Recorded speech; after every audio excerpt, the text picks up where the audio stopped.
In 1898, a colonial landowner in India made one of the most significant religious finds in history. Imagine finding the bones of Christ. Experts at the time believed he'd found the remains of the Buddha himself. This is mind-blowing stuff. But the find has been dogged by accusations of forgery ever since. You've been staring at this for a long time. Is this a fake? Did this tomb really contain the Buddha's remains?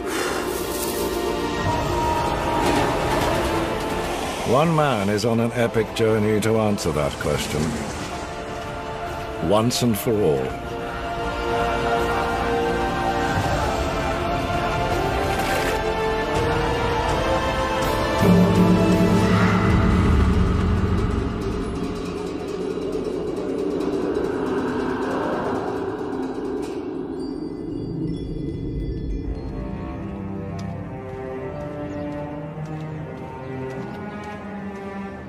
For author and historian Charles Allen, the quest to resolve this mystery begins not in India, but on a quiet suburban street in England, home to some of the treasure that was found in 1898. Like Charles Allen, Neil Peppe was raised in British India and is the grandson of the man who made the remarkable find. W.C. Peppe. That is patently William Claxton Peppe, your grandfather, is it not? Yes, it's his old chest. There's some of the photos. And there he is. Then that is the Piprawa stupa. This is the excavation site. Yes, and you can see the trench that was cut through the middle of it. Beneath this ancient monument, the Piprawa stupa in northern India, Willie Peppe found a huge stone chest, over 20 feet down. In it were some reliquary urns, and over 1,000 separate jewels, carved semi-precious stones, and gold and silver objects. A fraction of them preserved here by the family for over 100 years and of incalculable value.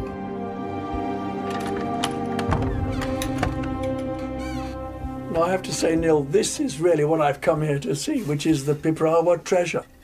Well, these ones were the original frames done by my grandfather. What strikes me is how absolutely fabulous they are. The exquisite workmanship that's displayed here. Look at all these beautiful jewels. And the other thing is, these must be thousands of years old. Yes, I think they are. But the awful thing is we don't quite know how old or why there's such an extraordinary collection. Yes. And I suppose that is really what I've got to find out. Well, I very much hope you do.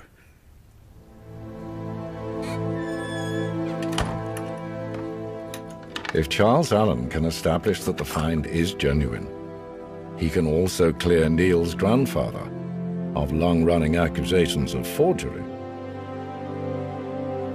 So, Neil, here we are, more than a century after your grandfather's famous discovery, and there is still talk of hoaxes and conspiracy theories. What do you make of that? I find it quite extraordinary. Really, I don't understand it. It seems quite illogical.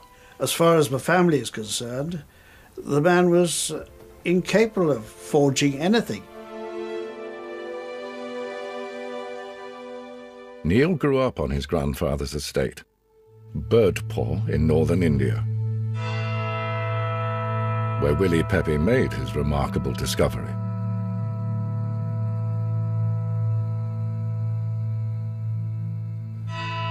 And here's Birdpaw House itself, the home the family left over 50 years ago.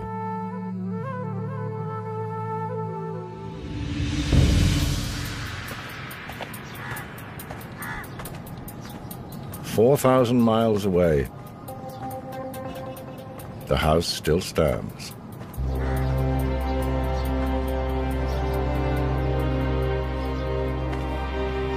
Yes, it's faded, it's not looking at its best, but it is the same house.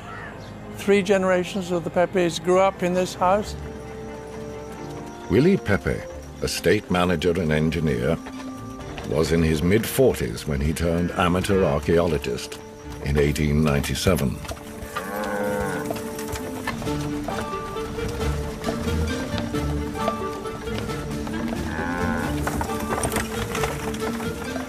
The landscape of this part of northern India, known as the Terai, is low and flat.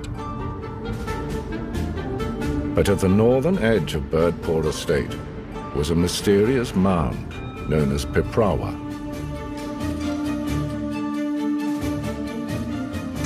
It was here that Peppe set his men digging.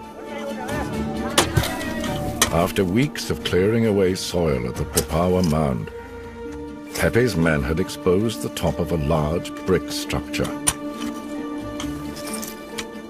But what lay beneath?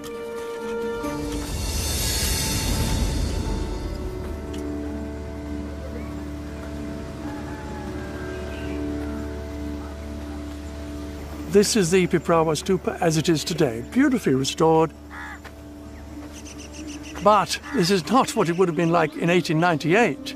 You have to imagine that I would now be standing deep underground because the surface level of the ground would have come about 20 feet above my head. So the first thing Mr. Peppe has to do is to expose the top of this vast mound, and his workmen uncover a lovely brick dome.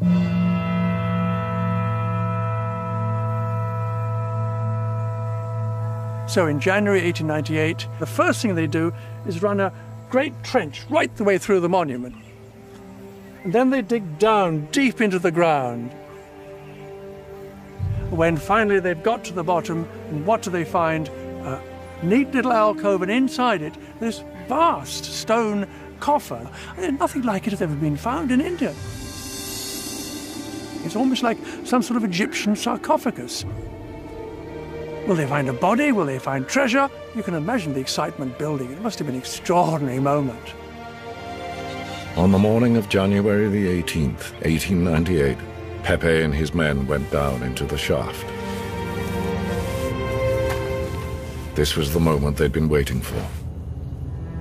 The huge lid, weighing nearly a quarter of a ton, was slid aside, and for the first time, Peppe was able to look inside. He waved his workers back to give himself room, and began to remove what he found.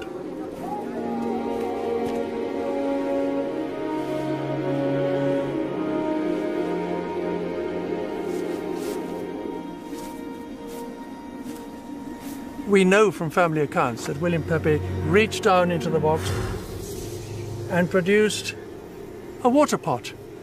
I suspect a great sense of anticlimax. Here is an ordinary little water pot, as you might find in India today.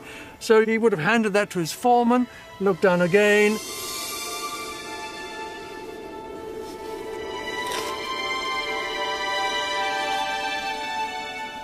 And this time he comes up with a rather beautiful stoneware object, a jar of some sort with a top. Okay, a bit more excitement perhaps. Hands it to his foreman.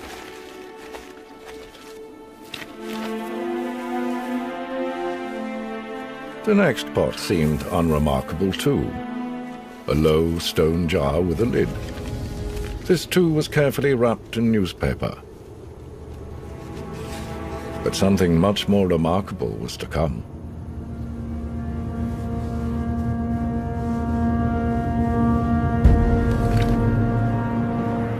Now, it's almost as if William Peppe has saved the best for the last, because he is holding a beautiful, shining crystal object. It has a beautiful lid on top in the shape of a fish. And when he lifts the lid off, you can imagine a gasp of astonishment, because it glittered with jewels.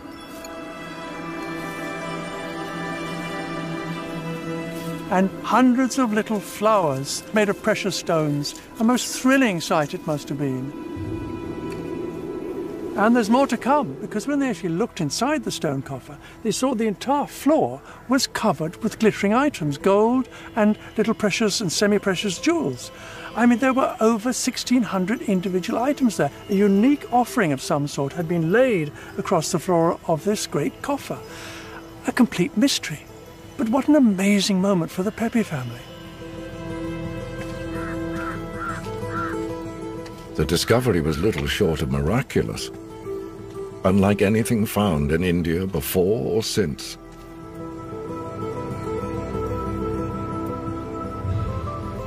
But how old was it?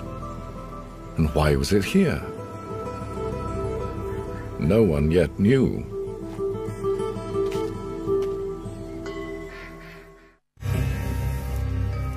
Willie Peppe was an estate manager, not an archaeologist. Little attention was paid to the details of which jewels had come from which jars. More importantly, what everyone had overlooked were the bits of bone and ash that were mixed in with them. Well, that same evening, Peppe realized that these fragments must be human remains. As to who they were or how old they might be, of course he had no idea. But he was very careful. He gathered them all up and he put them inside 2 stone jars, which he sealed. And then he sat down to write 2 crucial letters.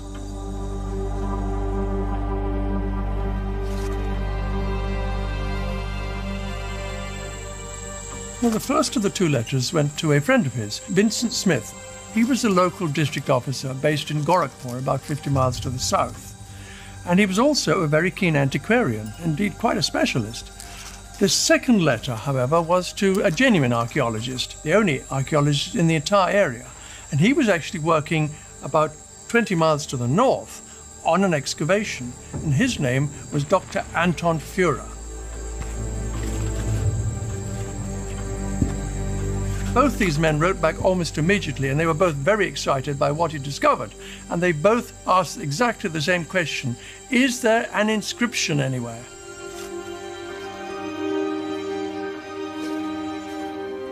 Peppe, in fact, had already found one. Round the neck of one of the reliquary jars, overlooked in the excitement, was a line of spidery writing consisting of 36 strange letters. The letters themselves, let alone the language they represented, were completely unknown and indecipherable to Peppe.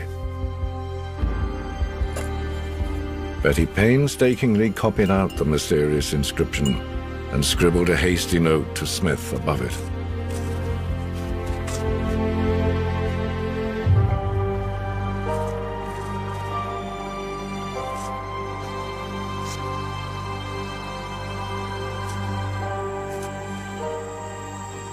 Now, quite amazingly, this little scrap of paper has survived. You can see that Willie Peppe has very carefully copied the characters on the urn. And then underneath it, you can see that Vincent Smith has given his first transcription of what it might mean. Ya Salila Nidani Buddhasa. And then if you turn this little scrap of paper over, on the back you find Vincent Smith's reply. And it begins, the relics appear to be those of the Buddha himself.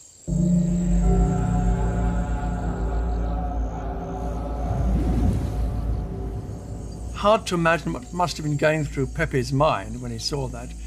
This is mind-blowing stuff. Mind-blowing indeed. No relics of the Buddha, dead for almost 2,500 years, had ever been found. If Peppe had located them, it was a discovery of huge importance, akin to finding a piece of the true cross. Führer's response was just as enthusiastic. He wrote back, "Your shrine contains rare relics of Lord Buddha." Within weeks, Dr. Führer, in his role as official archaeologist for much of northern India, was on his way to see Peppe. A visit that would have dire consequences. No one knew it yet, but Dr. Führer was a fraud. An unsuspecting Peppe met Dr. Führer at Piprawa 4 weeks or so after the find. The Führer scandal broke a few months later. The German archaeologist had sold bogus Buddha relics, falsified numerous reports, and, worst of all, had faked at least one ancient inscription. He resigned before he could be sacked. In its capital at Calcutta, India's British government faced scandal. Dr. Führer, after all, was one of their most senior archaeologists. The reaction of the government was one of embarrassment. What on earth are we going to do? And the first thing they did was to try and destroy all his records. They were patently bogus. The best thing to do was just simply wipe them out. Then they had the problem of Piprawa. Now here had been discovered not only some rather wonderful jewels, but also some actual bones and ashes. And I think the immediate response was, let's get them out of the country as fast as we can. The government saw an opportunity to kill two birds with one stone. They'd long wanted to ingratiate themselves with the neighboring state, Siam. So they formally presented the Piprawa ashes and bones to Siam's Buddhist king, Rama V, scoring a diplomatic victory and brushing the Piprawa affair under the carpet before the Führer scandal could boil over. But where did that leave Peppe and his extraordinary find? The suspicion had to be that Dr. Führer had interfered in some way with the Piprawa excavation. He had the opportunity, perhaps, to go into the excavation itself, down to the coffer, perhaps even put some items in there, or even conspired with Mr. Peppe, perhaps even conspired with the other officials, some gigantic hoax. But the key conspiracy theory involves the Piprawa inscription. The basis of that theory is that Dr. Führer had the opportunity and the expertise to fake it himself.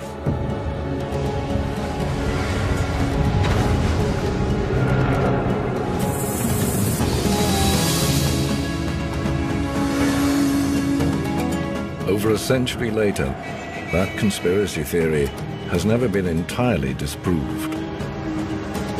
Here in Calcutta, former capital of British India, is the crucial piece of evidence.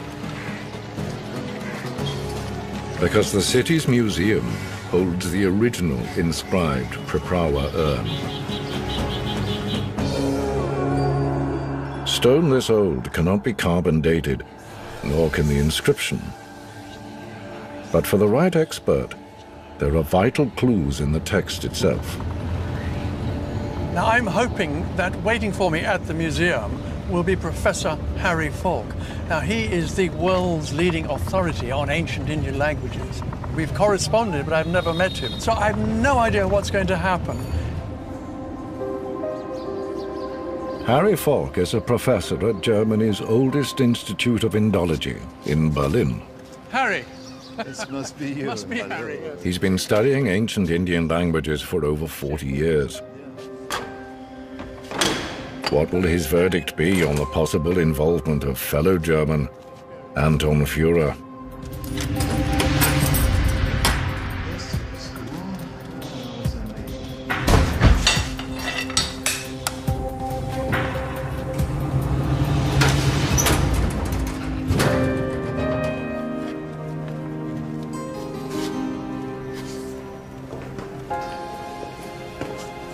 So here we are into the Holy of Holies. Oh, there it is. Look at this, Charles. This is wow, wow, wow. I've been looking at pictures of this for 6 years, Harry. What strikes me is how clear the writing is, how each character has been clearly defined.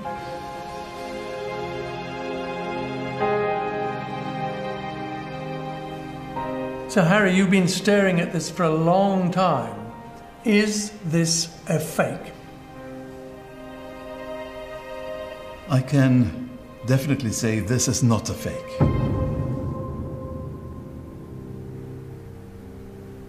How can you say that? First, the script is absolutely authentic.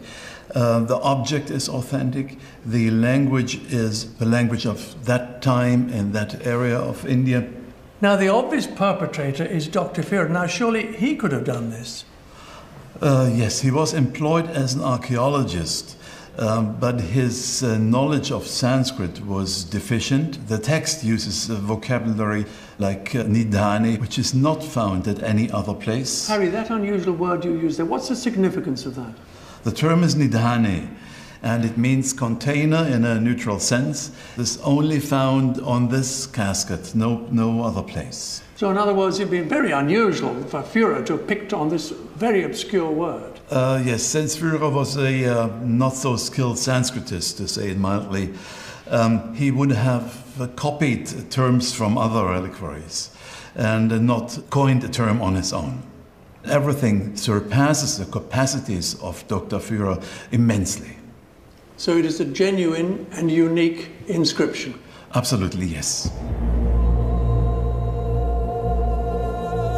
Sukiti bhati nam sabhakinikanam saputta dalanang yang salila nidhane buddhasa bhagavasa sakiya, and then he ran out of space and he added two letters on top of it saying yanam. Now for me, Harry, what does that say? This reliquary, which is the reliquary of the Buddha, the lord of the Shakya clan in the Terai. So, Harry, you're absolutely confident that this reliquary contained the remains of the Buddha? Yes, we can be absolutely confident because the text says Buddhasa salile Bhagavate. That means these are the relics of the Buddha, the Lord.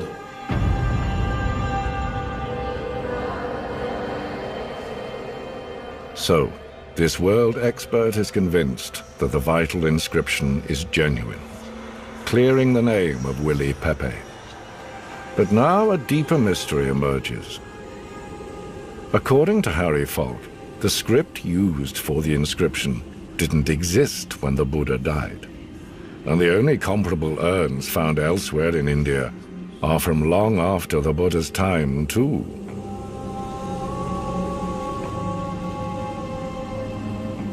So, Harry, you are confident that this urn contained the remains of the Buddha, but it does not date from the time of the Buddha. It dates from about 1.5 centuries, perhaps after the Buddha.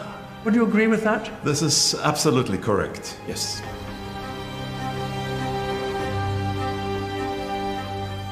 So how can it be that an urn that claims to have contained the remains of the Buddha was made at least 150 years after he died?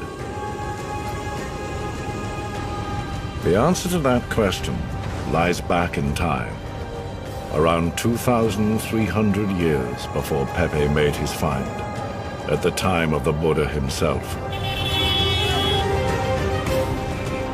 How did an ordinary man of flesh and blood start a world religion? How and where did he die? And how might his remains have ended up in the Piprawa tomb Peppe found?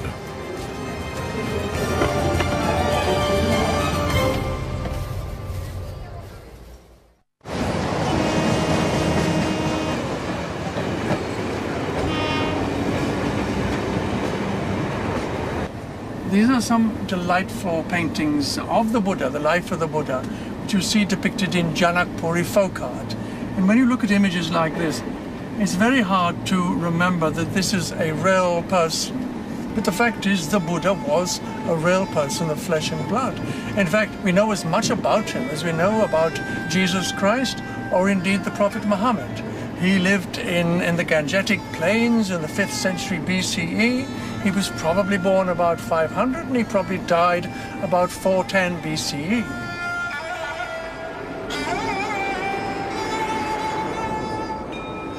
The Buddha was born in Lumbini, not far from Peprawa. He was raised a royal prince, but in his early 30s, he fled the luxury of the palace and witnessed human suffering, old age, illness, and death for the first time.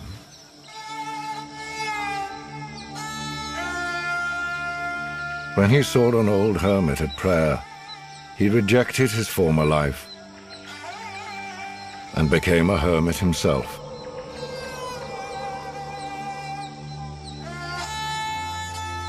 For 6 years, he led a life of extreme denial, earning himself a new name, Sakyamuni, holy man of his own clan, the Sakyas. Then he came to the place that would bring him to enlightenment, Bodh Gaya. When Buddha first came here, it was nothing but trees and jungle. But over many centuries, Bodh Gaya has grown into a great holy site, as sacred as Mecca or Jerusalem.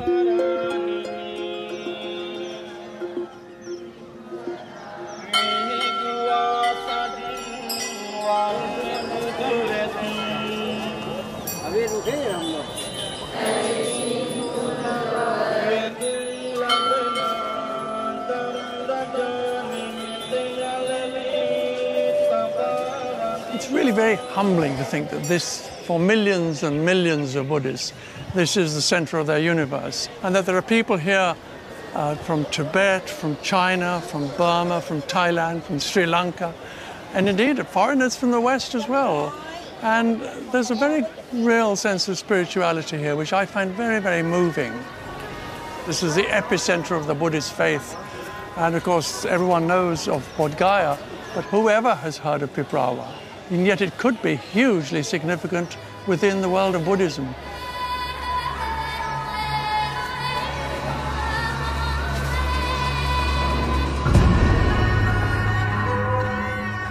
At the heart of this holy site is the Bodhi tree.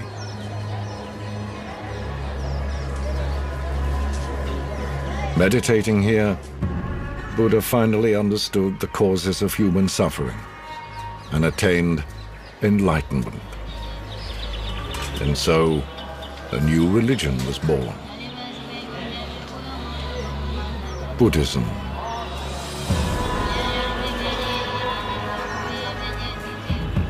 In his footsteps, the pilgrims still walk.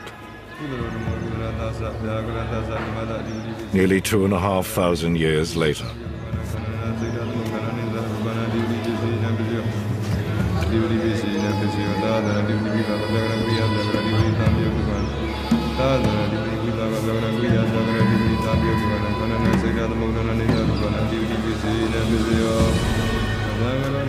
Here at Bodh Gaya, the Buddha transcended time, entering an eternal present without future or past.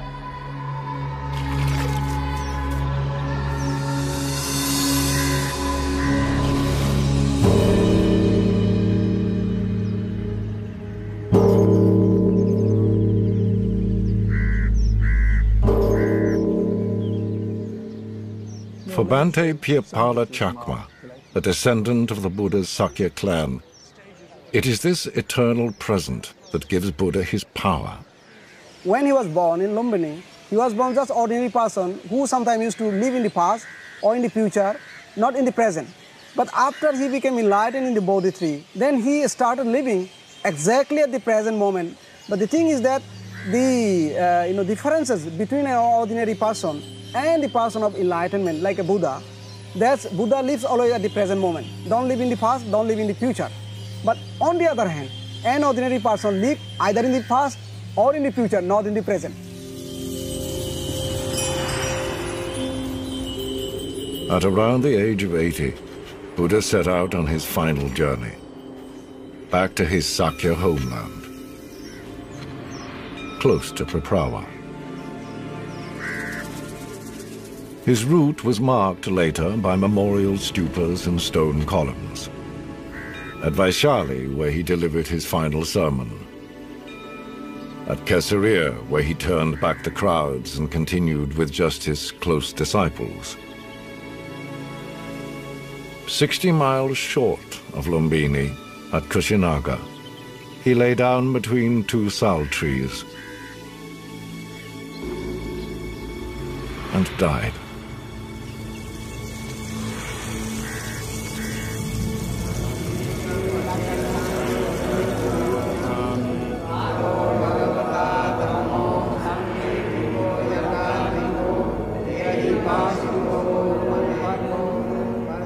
This huge statue at Kushinaga marks the spot where he experienced what Buddhists call the final extinguishing.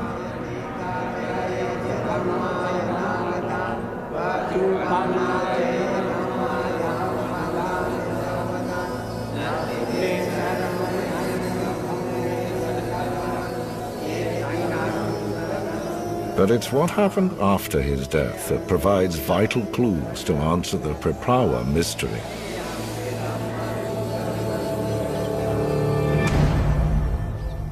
As soon as the Buddha had died, his body was cremated. Now, over the years, he'd gathered a very large following. So there was an almighty squabble because everybody wanted a share of his remains. And this could only be resolved when it was decided that the remains should be divided into 8 portions, which would go to 8 kings, including the Sakya family, the members of his own Sakya clan.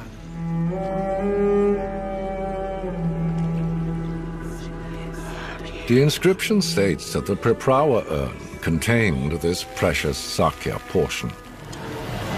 And Piprawa is at the heart of Sakya territory, the Buddha's homeland. Was it possible that Peppe had found this original Sakya burial site? The only one of the 8 to have been found?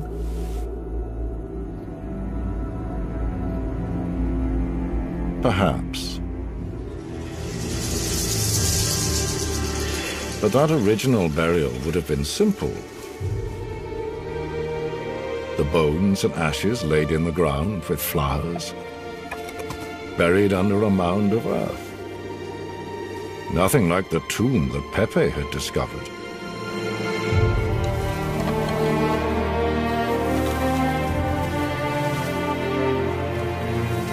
So even if the fragments of bone and ash belonged to the Buddha,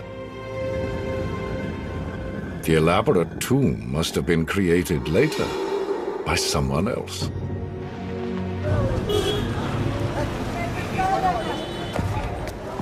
So who could have built it? And when? And why?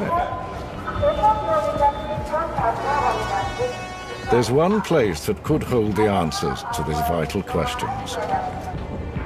A remarkable site at the very heart of India,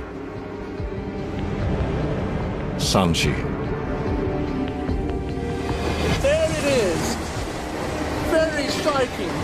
We're sweeping into Sanchi Hill, and there it rises out of the plain, and right on the top is the great stupa with its magnificent carvings, one of the wonders of the world.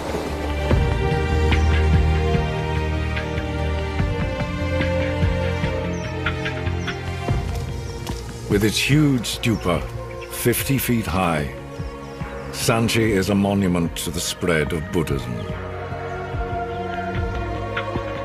Could it be that the man who first built at this site was also responsible for the spectacular Piprawa tomb that Peppe found?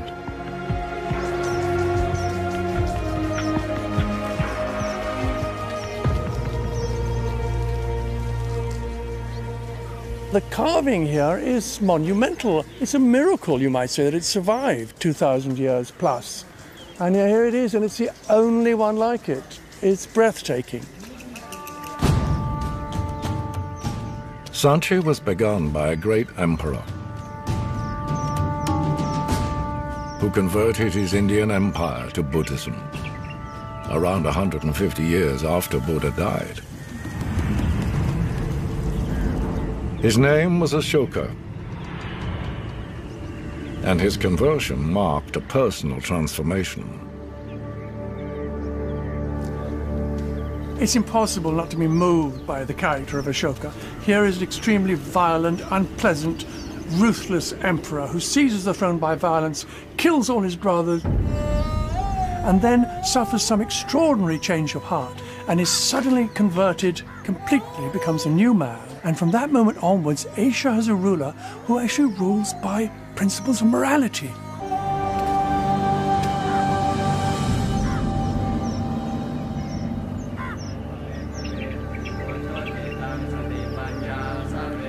He is the one who changes this minor cult into what is initially a national religion and then a world religion.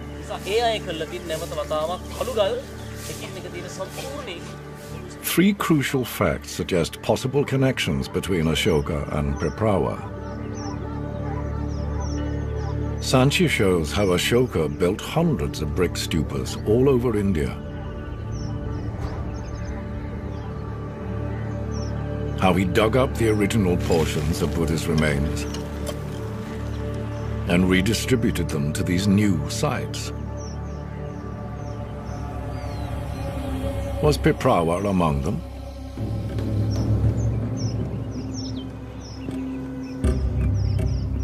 And to spread the word of his new philosophy, Ashoka used one of India's earliest languages, a form of Sanskrit, to create written edicts, first on rocks, and later on a series of huge sandstone pillars.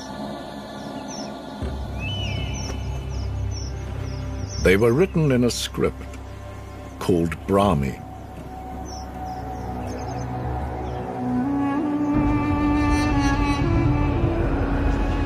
The very script used to make the Piprawa inscription.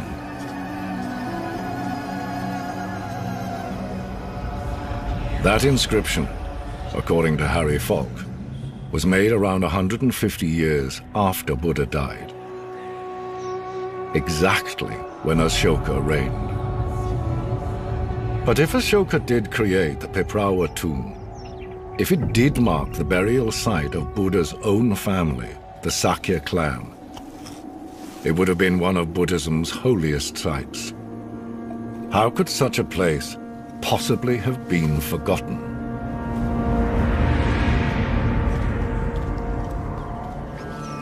The answer to that question lies in what happened to Buddhism after Ashoka. Ashoka wanted to transform his kingdom into a Buddhist country, and in a sense that was a step too far. These statues didn't lose their heads by accident. Buddhism challenged the authority of India's Hindu priests, who saw it as a heresy to be suppressed. And what the Hindu priests started, Muslim invaders completed.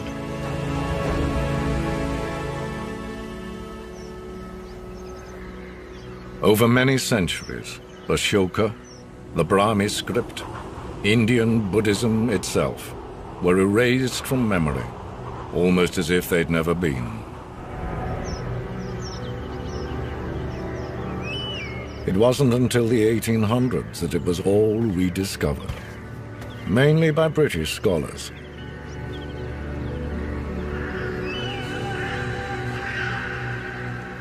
Brahmi was deciphered. Ashoka was identified. So were places like Sanchi. And, among the last sites to be found, Piprawa, unearthed by Willie Peppe in 1898. All the evidence seems to point towards Ashoka as the man who created this remarkable tomb. For world expert Harry Falk, the huge sarcophagus is the clincher. So this is 132, a little less. The dimensions of the chest seem to fit the typical measurements of Ashokan artwork. The looks, the feel, everything smacks of Ashokan perfectionism. Harry Falk is convinced that the chest is made of sandstone, from the same quarry that Ashoka used for his pillars, and that it may even have been made at the same time as the nearby pillar at Lumbini. So does that mean it's possible to give this stone chest a date? This should have been done when Ashoka was in Lumbini and in that area. That means around his 20th regnal year, which comes down to 245 BC, roughly. You've given me a very specific date, Harry. Highly unusual.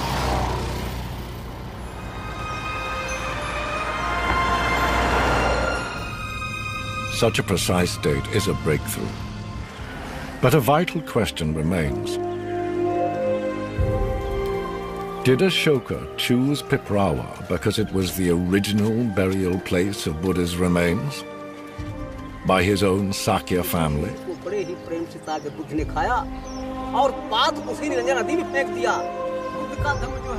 The answer to that question might have remained buried forever. But an Indian archaeology team returned to Piprawa in the 1970s and made an extraordinary discovery. Just below Peppe's find, they located an earlier burial.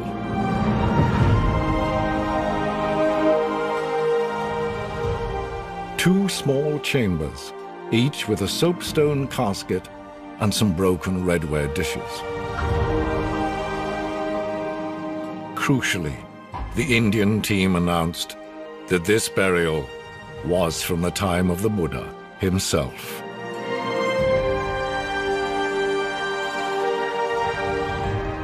For Charles Allen, it's the final piece of the jigsaw, suggesting that this lower site was the original Sakya burial place, and that Buddha's ashes were moved from here to the elaborate new tomb above, just as the inscription said.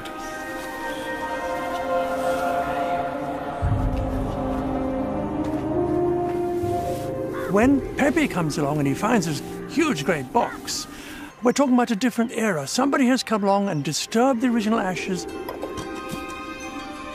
and then he's added his own particular tribute, his offering of all these wonderful jewels.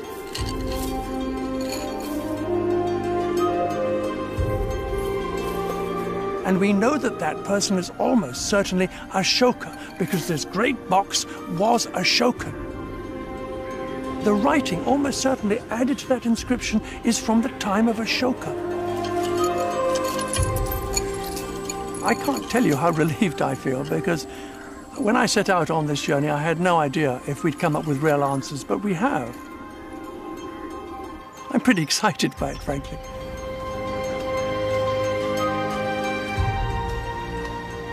I can now go back to England and tell Neil Peppe that his grandfather is not a liar, that the inscription is genuine. Not only that, I can say that the jewels that he possesses are indeed genuine. Neil, let me show you some pictures from our trip. I can hardly believe it. It's a fantastic ending. But Charles Allen has done far more than clear the name of one man. For nearly 400 million Buddhists worldwide, he has confirmed that Piprawa is, in all likelihood, the very place where the Sakyas buried their leaders' remains over 2,400 years ago, and where the Emperor Ashoka later built a magnificent tomb to give honor to the Lord Buddha himself.